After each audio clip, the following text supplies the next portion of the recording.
Boa noite a todos. Hoje, dia 18 de março de 2025, estamos recebendo o companheiro Lieber Fayad, que é da Federação Espírita do Estado de Mato Grosso. O Lieber vai conversar conosco essa noite sobre o tema A Regeneração da Humanidade. Vamos convidar o Fábio para fazer a leitura e a oração inicial, e em seguida passamos a palavra para o Lieber. Gratidão pela tua presença aqui conosco.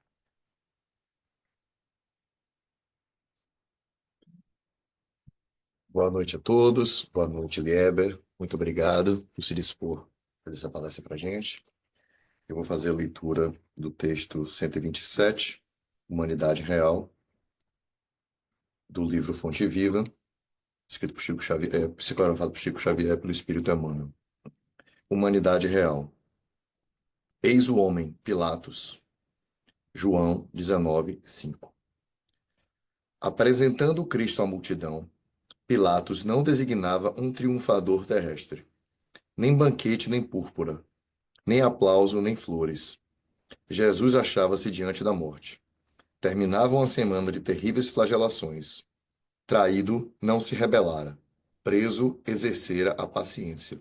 Humilhado, não se entregou a revides. Esquecido, não se confiou à revolta. Escarnecido, desculpara. Açoitado, olvidou a ofensa. Injustiçado, não se defendeu. Sentenciado ao martírio, soube perdoar. Crucificado, voltaria à convivência dos mesmos discípulos e beneficiários que o haviam abandonado para soerguer-lhes a esperança. Mas, exibindo-o diante do povo, Pilatos não afirma: eis o condenado, eis a vítima. Diz simplesmente: eis o homem. Aparentemente vencido, o mestre surgia em plena grandeza espiritual, revelando o mais alto padrão de dignidade humana. Rememorando, pois, semelhante passagem, recordemos que somente nas linhas morais do Cristo é que atingiremos a humanidade real.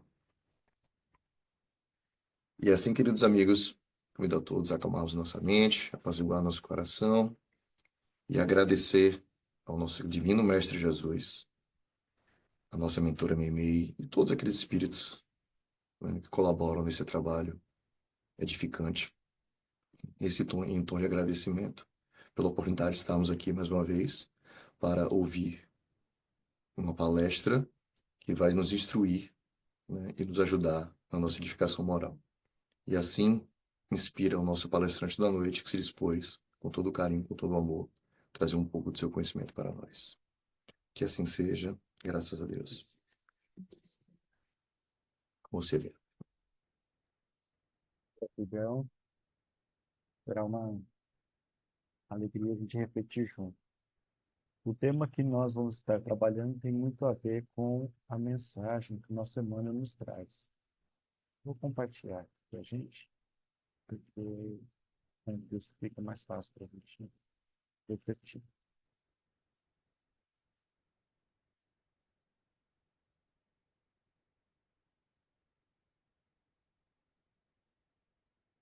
Nós vamos iniciar fazendo uma reflexão com base em O Livro dos Espíritos. Nós estamos exatamente a um mês da comemoração do aniversário de fundação da doutrina espírita. E nesta homenagem nós vamos, ah, através dessas perguntas maravilhosas que Allan Kardec faz, aprofundar um pouco mais sobre os momentos que a gente vive. Porque na Terra nós estamos percebendo muitas agitações, muitos movimentos intensos.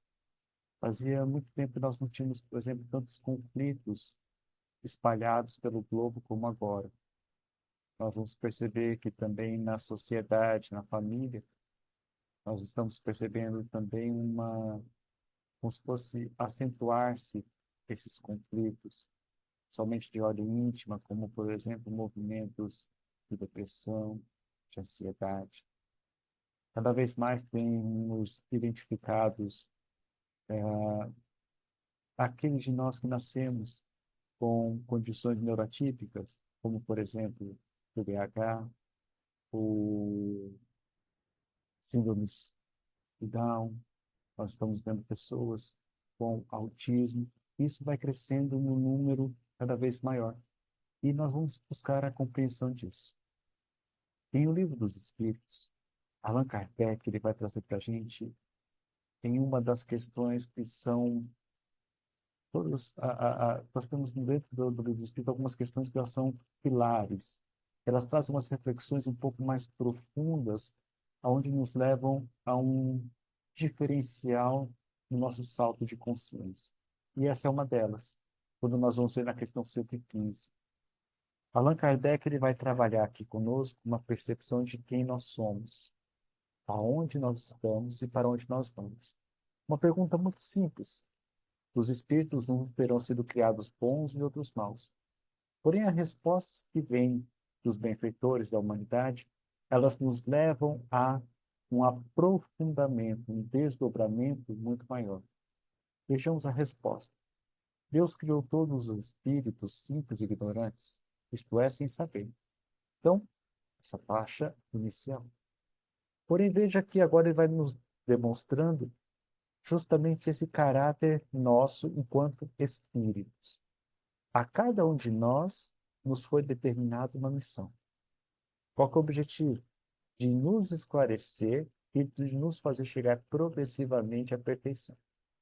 Isso através do conhecimento da verdade. Então, aqui nós temos uma diretriz, um norte.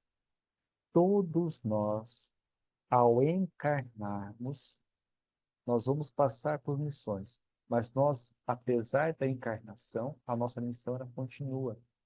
É um ciclo natural. Sempre estaremos reencarnando enquanto houver necessidade. Necessidade de quê? De progredirmos e de adquirirmos cada vez mais este burilamento que nós necessitamos. Isso vai nos levar a um estado de perfeição. Mas não existe um meio termo para isso. É justamente este conhecimento, sentimento e vivência da verdade. A verdade, ela sempre vai nos auxiliar nisso. E eles continuam. É nesta perfeição que eles encontram, então, a pura e eterna felicidade. Então, veja, todas as vezes que nós estamos de acordo com a verdade, nós vamos sentir esta, esta recompensa de agir assim. Vejamos que a verdade, ela está muito baseada, ela é as leis. As leis que Deus criou para nos auxiliar nessa condição. Então, nós vamos perceber que existem variadas leis, leis divinas. Por exemplo, a lei de amor, de justiça, de caridade. Todas as vezes que nós somos justos, nós vamos sentir esta felicidade. Todas as vezes que agem com justiça com a gente, nós podemos experimentar essa felicidade. Então, quando nós saímos disso, é que aí nós vamos sentir esse estado de infelicidade e suas decorrências. Vejamos que eles vão desdobrar um pouco mais. Passando, então, pelas provas que Deus lhes impõe, os espíritos adquirem aquele conhecimento. Conhecimento do quê? Relativo àquela prova, àquela missão a qual nós estamos submetidos. Uns aceitam submissos às provas, chegam mais depressa ao seu destino final. Outros só suportam murmurando e, assim, por sua culpa, permanecem afastados da perfeição e da prometida felicidade. Então, por que nós dissemos que essa é uma das questões basilares? Porque aqui nós temos todo um roteiro de quem nós somos, aonde nós estamos e para onde nós vamos. Nós conseguimos compreender apenas aqui, neste parágrafo, toda essa nossa destinação enquanto espíritos.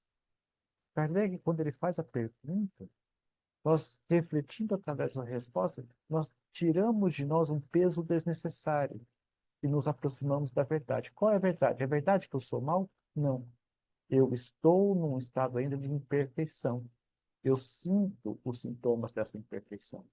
Mas a verdade é qual? Eu fui criado para desenvolver tudo aquilo que ainda preciso para poder me aproximar desta perfeição. Então, o que é isso que eu preciso desenvolver?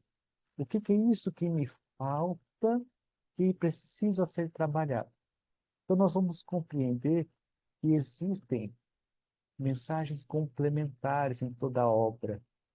nós vamos ver que existe uma mensagem com muito carinho, com muita singeleza, que complementa de uma forma magistral essa resposta. Ela está em outra obra, do Evangelho segundo o Espiritismo.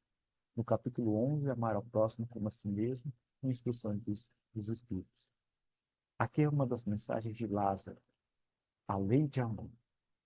Esta mensagem, ela é fabulosa, porque ela vai explicar desse campo, desta missão que nos compete e o nosso processo evolutivo. Vejamos o que ele vai nos falar. A lei de amor. O amor, ele resume a doutrina de Jesus toda inteira, visto que este é o sentimento por excelência. Então, aqui ele nos dá essa referência máxima, né? É o amor. Nós vamos ter justamente essas referências sobre a divindade como Deus é amor. Jesus é o amor. Então, o amor é quando nós sintetizamos em palavras todo um conjunto que nós vamos encontrar de virtudes, mas desse sentimento também, esse sentimento de excelência. E ele vai nos explicar o que é isso de sentimento. Os sentimentos são os instintos elevados à altura do progresso feito. Olha o paralelo que nós já conseguimos fazer aqui com a questão anterior, na 115. Quando lá fala que Deus nos criou simples e ignorantes. Ou seja, nós fomos dotados de um processo instintivo que vai nos auxiliar nessa condução. Quando nós vamos para o campo da ciência, a ciência vai dizer que o ser humano ele é dotado de uma característica animal. Nós não distinguimos enquanto seres vivos da questão dessa necessidade animalizada. O que vai trazer de diferença em relação a isso? É que nós não somos animais, nós somos seres humanos. E seres humanos têm outras necessidades, outros atributos. Nós temos uma capacidade de fazer escolhas e responsabilizarmos por nossas escolhas. E com isso nós vamos evoluindo, aprendendo com tudo isso. É essa condução que Lázaro vai nos ajudar a compreender. Nós temos instintos, mas esse instinto, ele pede orientação. Ele pede ser trabalhado para que nós consigamos, através disso, progredirmos no caminho evolutivo. E olha só como que ele continua. Em sua origem, o homem só tem instintos, mas quanto mais avançado e corrompido, olha o detalhe, só tem sensações. Porém, quando instruído e depurado, tem os sentimentos. E o ponto delicado do sentimento é o amor. Não o amor no sentido vulgar do termo, mas este sol interior que condensa e reúne em seu ardente foco todas as aspirações e todas as revelações sobre o mundo. Então, retornando aqui, olha o caminho que ele vai nos dizer. A sensação. O maior órgão do ser humano é a pele. Nós somos seres sensitivos, sensíveis. Nós temos uma capacidade de sentir. Nós temos, através dos nossos 5 sentidos, a capacidade de captar o mundo à nossa volta. Os nossos olhos vão enxergar tudo. Os nossos ouvidos, escutando o que acontece. Nosso paladar, olfato, tato. Então, esta sensibilidade para que percebamos de uma forma um pouco mais tátil tem um porquê. Vai nos auxiliar a desenvolvermos o sentimento, como instruindo e depurando. É quando nós vamos perceber as nossas necessidades instintivas pedindo orientação. Quando, por exemplo, nós temos uma tendência muito grande à gula, a estarmos lidando, por exemplo, com as nossas frustrações através da comida. Quando nós estamos com as nossas frustrações ligadas, por exemplo, à bebida, aonde nós estamos com o nosso estômago buscando saciar-se para lidar com aquilo que nos acontece, nós estamos buscando uma sensação para poder lidar com algo instintivo. Então, quando é no instinto de preservação e eu me sinto ameaçado, eu entro nesse estado de ansiedade e eu sinto que ao comer eu vou estar protegido, eu vou então abusar desse instinto. O mesmo acontece, por exemplo, na área sexual.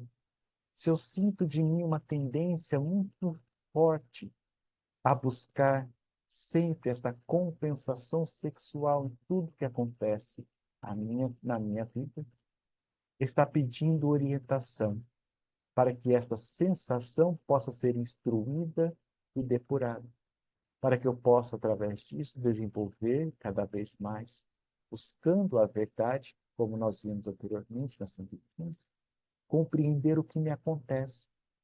Eu vou passar a ter de uma forma mais consciente aquilo que eu estou sentindo.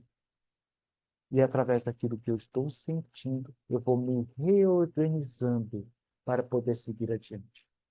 Não à toa, Jesus deu para nós uma grande referência sobre o amor. Amarás o Senhor teu Deus de todo o teu coração, de todo o teu entendimento, de toda a tua alma. E semelhante a este, amarás o teu próximo como a si mesmo. Então, olha como o amor está sempre nos auxiliando nessa percepção próxima. Eu sou esta referência. Então, sentir é importante. O campo da sensação, ele está muito ligado, então, a este processo do instinto. O instinto foi nos legado por Deus para nos auxiliar no nosso progresso. E é este instinto que vai sendo cada vez mais trabalhado e que vai nos auxiliando. Ou seja, eu vou me levando a uma nova forma de lidar diante da vida. Eu vou percebendo através disso este sol interior que está dentro de mim. Porque toda vez que eu me perco de mim mesmo, me entregando ao processo instintivo por si só, eu vou me desumanizando, eu vou me animalizando. Mas eu não sou um animal. Eu tenho elementos que faziam parte do animal, mas eu sou muito mais do que isso.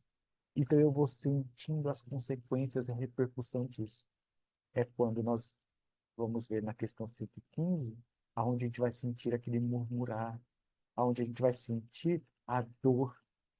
A dor é sensação. Eu vou sentir a vibração da dor por não estar cumprindo o caminho de amor. Então, isso traz para nós uma referência prática. Pega aquela sensação que nós estamos tendo, por exemplo, de algo que nos angustia. Muitas vezes não é nada de algo do físico. Muitas vezes é algo que acontece no campo das nossas emoções. Mas essas emoções desorganizadas doem. Elas geram na gente repercussão. O convite da vida é escutarmos essa dor, enxergarmos essa dor, compreendermos esta dor para além da sua manifestação. Porque aquilo que dói nos angustia. Uma dor, por exemplo, nos nossos dentes, uma dor de cabeça, uma dor em qualquer parte do nosso corpo, nós queremos resolver. Porque ninguém nasceu para sentir dor apenas. Dor é algo que deve ser passageiro, para que possa ser organizado e depois sentirmos este equilíbrio novamente. Este é o caminho do amor. E aí nós voltamos à questão do nosso tema, deste momento da regeneração da humanidade. Nós temos percebido justamente este avanço das dores sociais. Allan Kardec, ele vai trazer para nós, nesta reflexão, na Revista Espírita de 1866, uma mensagem, e logo depois ele vai publicar na última obra codificada da doutrina espírita, a Gênese, lançada em 1868. Esta mensagem, ela encerra a Gênese. Trechos dela na compilação e um pouco mais expandida quando ele publica em a Gênese. Mas antes ele vai trazer na revista Espírita, e nós vamos adentrar nela. Ele vai nos dizer: os acontecimentos se precipitam com rapidez. Por isso, não vos dissemos mais como outrora. Os tempos estão próximos. Agora, nós dissemos: os tempos estão chegados. Por essas palavras, não entendais um novo dilúvio, nenhum cataclismo, nenhum desabamento geral. Convulsões parciais do globo ocorreram em todas as épocas e ainda se produzem, pois se devem à sua constituição, mas não são sinais dos tempos. Então vejamos que aqui, deixa eu até voltar para ti, ele foi trazido pela médium MIAT em sonambulismo, se não me engano, era dos orientadores delas. No final, se não me engano, eu coloquei tipo em cima. Esse momento em que nós estamos vivendo, nós vamos perceber que durante a história da humanidade, nós sempre tivemos essa previsão de que chegaria um momento de uma grande transformação. Isso é anunciado em várias religiões, em vários povos. A gente sempre sentiu que viria um momento aonde daríamos um salto, aonde teria uma transformação. Porém, pela nossa ainda condição limitada e restrita de evolução de compreensão, nós trazíamos isso para os grandes efeitos de manipulação da Terra, né? Como, por exemplo, os tsunamis, os terremotos, os vulcões. Mas não é nada disso. Para que os homens sejam felizes na Terra, é necessário que ela seja povoada somente por bons espíritos, encarnados e desencarnados, que não quererão senão o bem. Como já chegou esse tempo, uma grande emigração se realiza neste momento entre os que habitam. Aqueles que fazem o mal pelo mal e que não são tocados pelo bem, não sendo mais dignos da terra transformada, delas serão excluídos, porque aí trariam novamente a perturbação e a confusão, e seria um obstáculo ao progresso. Então nós estamos vendo que vai acontecendo, e já tem acontecido cada vez mais. Semelhante ao que Emmanuel vai narrar para nós em A Caminho da Luz, o que aconteceu com aqueles habitantes da constelação de Capela. Aqui da Terra, neste momento, estão partindo aqueles que estão arraigados ao mal e irão para um outro planeta condizente com essa mesma escala evolutiva. A Terra, já o dissemos, não deve ser transformada por um cataclismo que aniquilaria subitamente uma geração. A geração atual, ela desaparecerá gradualmente e a nova substituirá, sem que nada seja mudado na ordem natural das coisas. Tudo se passará, pois exteriormente, como de hábito, como uma única diferença, mas essa diferença é capital. Uma parte dos espíritos que aí encarnavam, não mais encarnaram. Então a gente percebe que já desde o final do século XIX, já vem acontecendo esse processo de transição, de transformação da Terra.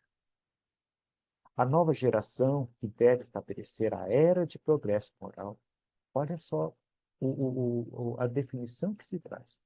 A era de progresso moral. Distingue-se por uma inteligência e uma razão geralmente precoces, aliados ao sentimento inato do bem e das crenças espiritualistas, o que é um sinal indubitável de um certo grau de adiantamento anterior. Ela não será composta exclusivamente de espíritos eminentemente superiores, mas daqueles que, já tendo progredido, estão predispostos a assimilar todas as ideias progressistas e aptos a secundar o movimento regenerador. Eu imagino que aqui que entra todos nós, ou a nossa grande maioria. Porque nós, se nós vamos observar na nossa intimidade, nós ainda trazemos muito conflitos. Nós não somos aqueles espíritos bons, mas nós também não somos os espíritos maus. Nós somos aqueles que estamos predispostos, que nos colocamos nessa etapa. Avança a lição. Não haverá, assim, exclusão definitiva, senão para os espíritos fundamentalmente rebeldes. Aqueles que o orgulho e o egoísmo, muito mais do que a ignorância, tornam surdos à voz do bem e da razão. Olha a condição, então, aqui para permanecer ou para ser exilado. Mas esses mesmos não estão votados a uma inferioridade perpétua. E dia virá em que repudiarão o seu passado e abrirão os olhos à luz.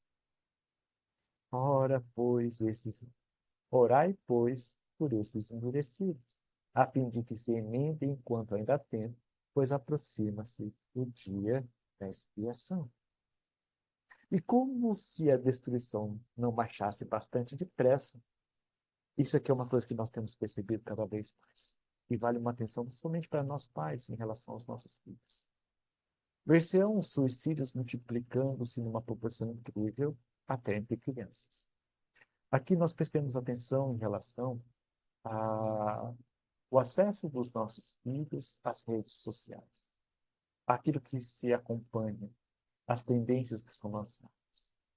É preciso ter uma atenção maior, porque tem acontecido casos onde crianças entram, seja por ações virais, seja por convite de colegas, seja de uma forma criminosa, a cometerem contra si mesmos inúmeros prejuízos.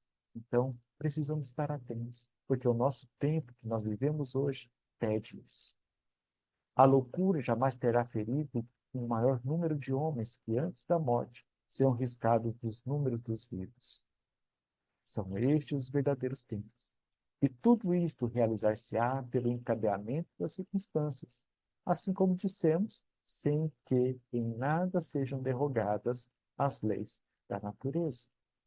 Contudo, através da nuvem sombria que vos envolve e em cujo seio ruge a tempestade, observai que já surgem os primeiros raios da Era Nova. Isso foi na década de 60 do século XIX, e já nos convidando a perceber a verdade. Qual é a verdade? Que já começamos, naquela época, este processo da nova era. Hoje, mais intensamente ainda. Continua. A fraternidade lança os seus fundamentos em todos os pontos do globo. Os povos se estendem as mãos. A barbárie adquire hábitos familiares ao contato da civilização. Os preconceitos de raça e de seita, que fizeram correr rios de sangue, se extinguem. O fanatismo e a intolerância perdem terreno, enquanto a liberdade de consciência penetra os costumes e torna-se indireita. Só para lembrarmos historicamente, no Brasil, ainda tínhamos escravos. Antes de tudo, dessa mensagem, melhor dizendo, depois dessa mensagem, o mundo passou por 2 guerras mundiais. Mas nós vamos perceber que hoje, o nosso comportamento e o nosso sentimento diante destas situações não é mais o mesmo. Nós temos toda uma movimentação estruturada na sociedade, na percepção das religiões, nas famílias, que cada vez mais caminha para essa fraternidade universal. O Espiritismo, aqui é o nosso papel, é o caminho que conduz à renovação, porque arruína os 2 maiores obstáculos que a ela se opõem: incredulidade e fanatismo, as 2 contrárias à verdade. Ele dá uma fé sólida e esclarecida, desenvolve todos os sentimentos e todas as ideias que correspondem às vistas da nova geração. E é por isso que ele é inato e existe em estado de intuição no coração dos seus representantes. A era nova vê-lo-á, pois, crescer e prosperar pela própria força das coisas. Ele constituirá a base de todas as crenças, o ponto de apoio de todas as instituições. É a doutrina espírita a religião do futuro? Não.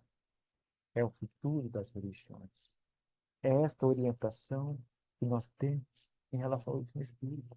Se eu sou espírita, Allan Kardec vai dizer para nós que vivamos enquanto espíritas, espíritas sérios. O que é um espírita sério? Aquele que assume as consequências por ser responsável por si mesmo, por domar as suas inclinações más, por levar essa transformação íntima para a nossa educação, a nossa alfabetização moral, dos nossas virtudes, dos nossos valores. Encerrando, espíritas, o futuro é vosso e de todos os homens de coração e devotamento. Não temais os obstáculos, pois nenhum poderá entrevar os desígnios da providência. Olha como é esperançoso. Trabalhar sem desânimo e agradecer a Deus por vos haver colocado na vanguarda da nova falante. Só uma questão. Se nós formos perceber quantos espíritas estatisticamente nós temos no mundo, eu imagino que não chega a 1% nesta população de 8 bilhões. E se nós escolhermos ser espíritas, nós estamos à frente dessa nova era. Com qual tipo de conhecimento? Instrumentalizado de que forma? E tudo isso, tal qual a parábola que Jesus nos coloca, os talentos, para fazer o quê? Para enterrar nosso talento ou para multiplicar esses talentos confiados pelo Senhor? É um posto de honra que vós mesmos pedistes, e do qual vos deveis tornar dignos pela vossa coragem, perseverança e devotamento. 3 caminhos necessários. Coragem, acessar essa força do coração para realizar o que precisa reservar. Perseverança, para podermos continuar, apesar das dificuldades. E o devotamento, essa entrega nossa, justamente essa confiança que do alto há alguém e sua luz é incessante. É a luz do sol de amor que irradia por todos nós. Como ele nos coloca, que possa a nossa luz brilhar cada vez mais e mais, pois é chegado esse tempo de regeneração. Uma regeneração que começa e o único caminho é a partir de cada um de nós. Gratidão a todos e possamos ter uma boa semana. Gratidão a nossa. Lieber, você pode finalizar com a prece? Claro, obrigado. Jesus querido, mestre de amor e bondade, agradecemos, Senhor, a oportunidade de estarmos reunidos em teu nome, envolvendo, Senhor, a cada um de nós, a esse espaço de amor e fraternidade, sensibilidade, envolvendo, Senhor, nossos familiares, nossos lares, nossos amigos. Mas, sobretudo, Senhor, pedimos o amparo àqueles que ainda trilham um caminho mal e ignorantes. Possa nos auxilia a ser um instrumento úteis da tua obra, espalhando o perfume de paz a todos os corações ansiosos, a todos os locais onde se faz necessário esta compreensão. Auxilia-nos cada vez mais a sermos bons instrumentos úteis do amor. Gratidão, Senhor. Gratidão por cada oportunidade, por cada instante, por cada experiência. Esteja conosco hoje sempre.